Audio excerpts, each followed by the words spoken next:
Everyone, welcome to my YouTube channel that is graduation study. और guys, मैंने last video में यहाँ तक कवर किया था, दैट इज़ इंटरनल कंट्रोल की हम बात कर रहे थे, तो उसके अंदर हमने यहाँ तक सेकंड पॉइंट तक कवर किया था। ओके, सो आपको नेक्स्ट जो पॉइंट्स है वो आज मैं डिस्कस करने वाली हूँ, तो इसके लिए आप मेरी वीडियो में बने रहिए और लास्ट तक ये वीडियो देखिए सो दैट आपको कंसेप्ट अच्छे से क्लियर हो जाए। ओके, सो नाउ स्टार्ट करते हैं हम। सो थर्ड पॉइंट, मैंने आपको रोप की कोडिंग दी थी ना, ROAP। तो वहाँ से क्या है, ओ की जो O stands for operational. So to promote operational efficiency, इसका मतलब क्या है, the control within an organisation are meant to prevent the unnecessary duplication of errors, protect the wastage of resources in all aspects. तो इसका मतलब क्या है, जो इंटरनल कंट्रोल हमारा क्यों होना चाहिए, आप याद रखो बिजनेस स्टडीज़ में हम कंट्रोलिंग कंसेप्ट पढ़ते थे ना, कि कंट्रोलिंग प्लानिंग, ठीक है, वहाँ प्लानिंग से पूरे स्टेप्स से लास्ट कंट्रोलिंग होता था। कंट्रोल से क्या होता था, हमारी जो डुप्लीकेशन ऑफ एरर है कि दो चीज़ मतलब एक चीज़ दो बारी रिकॉर्ड ना हो या एक काम दो बारी रिपीट ना हो। सो इसीलिए वेस्टेज ऑफ रिसोर्सेज को प्रोटेक्ट करने के लिए हमें रिसोर्सेज ना वेस्ट हो, तो उससे क्या है, हमारी ऑपरेशनल एफिशिएंसी जो है हम उसको प्रमोट कर पाते हैं if we have the good internal control in our organisation. अगर हमारे ऑर्गेनाइजेशन में अच्छा कंट्रोल है तो हम ऑपरेशनल एफिशिएंसी को क्या कर सकते हैं, इंक्रीज कर सकते हैं। फोर्थ पॉइंट क्या है, to encourage the assurance to the prescribe policies. The system of internal control जो है वो प्रोवाइड करता है एक रीजनेबल एश्योरेंस दैट प्रोसीजर्स और रूल्स जो भी वेरियस इंस्टीट्यूशंस के हैं वो कंपनी फॉलो कर रही है अच्छे से। ओके, सो कंपनी जो है वो अच्छे से उसको क्या कर रही है, फॉलो कर रही है। तो इनकरेज करना है एश्योरेंस टू प्रिस्क्राइब पॉलिसी, जो भी प्रिस्क्राइब पॉलिसीज दी गई हैं इंस्टीट्यूट की, वेरियस इंस्टीट्यूट की जो रूल्स एंड रेगुलेशंस हैं वो अच्छे से हमारा ऑर्गेनाइजेशन फॉलो कर रहा है।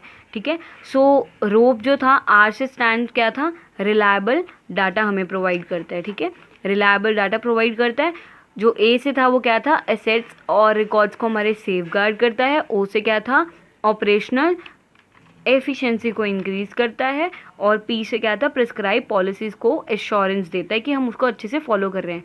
नाउ आई होप यहाँ तक क्लियर होगा। इसकी कोडिंग याद रखना, रोप, उससे आपको पॉइंट्स अच्छे से आप लिख सकते हो। B point, from the auditor point of view. Auditor point of view से क्या है, ये कहते हैं कि ऑडिटर के लिए क्यों इंपॉर्टेंट है इंटरनल कंट्रोल। बेसिकली वो कहते हैं कि जब ऑडिटर आता है तो that system that is suppose to be in operation और that one that is actually being used, मतलब एक ऐसा सिस्टम जो कि हम सपोज करते हैं ऑडिटर की ये ऑपरेशन में होना चाहिए, और ऐसा जो बीइंग यूज्ड, मतलब दोनों में डिफरेंस है।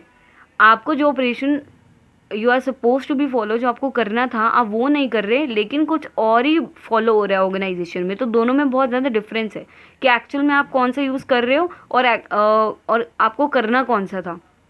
ठीक है, तो ऑडिटर, अगर ऑडिटर मतलब एनालाइज करता है कि इंटरनल कंट्रोल सिस्टम इफेक्टिव है, जो ऑर्गेनाइजेशन ने करना था अपना सिस्टम फॉलो वही फॉलो कर रहे हैं एक्चुअल में, तो वो बहुत ज़्यादा अच्छी बात है उसके लिए।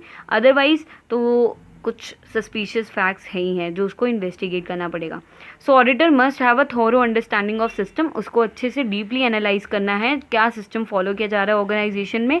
Simply by asking certain questions, reviewing the organisation chart is not sufficient. उसके लिए ये नहीं है कि दूसरों से क्वेश्चंस वगैरह पूछ लिए, ऑर्गेनाइजेशन जो चार्ट है बताता है स्टाफ कितना है, ठीक है, सब कुछ ऑर्गेनाइजेशन स्ट्रक्चर बताता है, तो वो सफिशिएंट नहीं है उसके लिए। उसको दोनों सिस्टम को अच्छे से एनालाइज करना चाहिए कि जो यूज़ होना चाहिए एक्चुअल में सिस्टम और जो हमें बताया गया सिस्टम फॉलो कर रहे हैं करना चाहिए। ठीक है, तो दोनों में डिफरेंस है, तो उसको डिफरेंस पता करना है।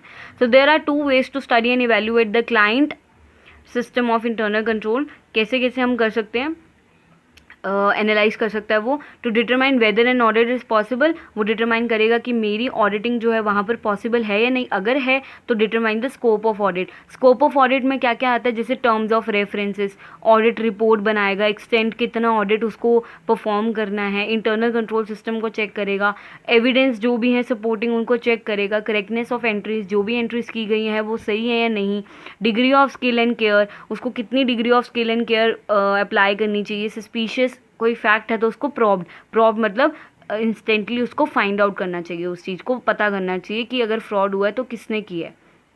ओके, सो ये दो स्टेप से ऑडिटर जो है वो अपना क्या कर सकता है, परफॉर्म कर सकता है ड्यूटी। नेक्स्ट क्या है, जो स्कोप ऑफ इंटरनल कंट्रोल, ये इंपॉर्टेंट है। स्कोप क्या है फटाफट सुन लो।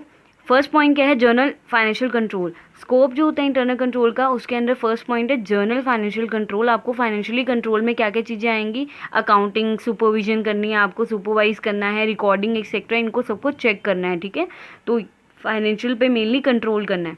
नेक्स्ट कैश कंट्रोल भी होता है इसके, स्कोप मतलब क्या क्या चीज़ें इसके अंडर आती हैं, फाइनेंशियल कंट्रोल, कैश कंट्रोल जैसे receipts, payment, balances, trading transaction जो भी परचेजेज और सेल से रिलेटेड है। ट्रेडिंग मतलब is what you purchase and sell, okay. So trading activities पे आपको कंट्रोल रखना है। एम्प्लॉयज़ रेमुनरेशन, एम्प्लॉयज़ को कितनी रेमुनरेशन पैसा मिल रहा है, ठीक है। मेंटेनेंस, अगर रेमुनरेशन दी जा रही है तो उसका प्रॉपर रिकॉर्ड रखा जा रहा है नहीं है। मेथड ऑफ पेमेंट, कैसे आप किसके थ्रू कर रहे हो, ऑनलाइन पेमेंट कर रहे हो या मतलब कैश इन हैंड प्रोवाइड कर रहे हो।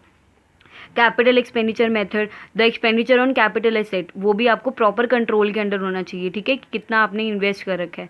अदर्स जैसे maintenance of staff relationship, stock maintenance, control over investment, अगर आपने इन्वेस्टमेंट कर रखी है तो उसके ऊपर पूरा कंट्रोल रखना है, आपको रिटर्न प्रॉपर मिल रहा है या नहीं, ठीक है। स्टॉक मेंटेनेंस, जो भी स्टॉक है उसको अच्छे से आपने गोडाउन में उसको मेंटेन करके रखना है। स्टाफ का रिलेशनशिप कैसा है, कोई कोलिजन तो नहीं है कि स्ट्रैटेजिकली परफॉर्म कर रहे हैं वो ऑर्गेनाइजेशन में, ठीक है, या मतलब ऐसा कोई एक्शन कर रहा है जो हार्म कर सकता है ऑर्गेनाइजेशन को, तो उनके मेंटेन करना रिलेशनशिप को, ये भी उसके अंडर आता है। सो स्कोप में क्या आएगा, financial control, cash control, trading transaction जो भी होती है, एम्प्लॉय की रेम्यूनरेशन पे कंट्रोल रखना, और एक्सपेंडिचर जो कि कैपिटल वाला, कैपिटल एसेट पे जो आप खर्च करते हो। और अदर्स में क्या क्या आएगा, स्टाफ रिलेशन, स्टॉक को मेंटेन करना और इन्वेस्टमेंट को कंट्रोल करना। तो ये था इसका स्कोप। और इंटरनल कंट्रोल जब भी पेपर में आएगा तो आपको बेसिकली 15 मार्क्स का है तो 6 पेजेस आपको मतलब मैक्स ये 7 आपको भरने होते हैं, ठीक है, फिल करने होते हैं। तो आप इंटरनल कंट्रोल को थोड़ा सा आप छोटा करके जैसे 2.5 पेज में, 2.5 पेजेस में इसको लिख सकते हो। मैंने आपको ज़्यादा ही मैटर बता दिया। जो गाइस नेक्स्ट वीडियो मैं बनाने वाली हूँ वो इंटरनल चेक और इंटरनल ऑडिट पे होगा। सो आपको ये पूरा क्वेश्चन अच्छे से समझना है और मैं आपको नेक्स्ट वीडियो में मिलती हूँ, ठीक है, इंटरनल चेक के साथ और इंटरनल ऑडिट के साथ। सो आप मेरी ये वीडियोस देखना सो दैट आपको कंसेप्ट अच्छे से क्लियर हो जाए। So till then stay tune, bye bye, keep learning and keep smiling.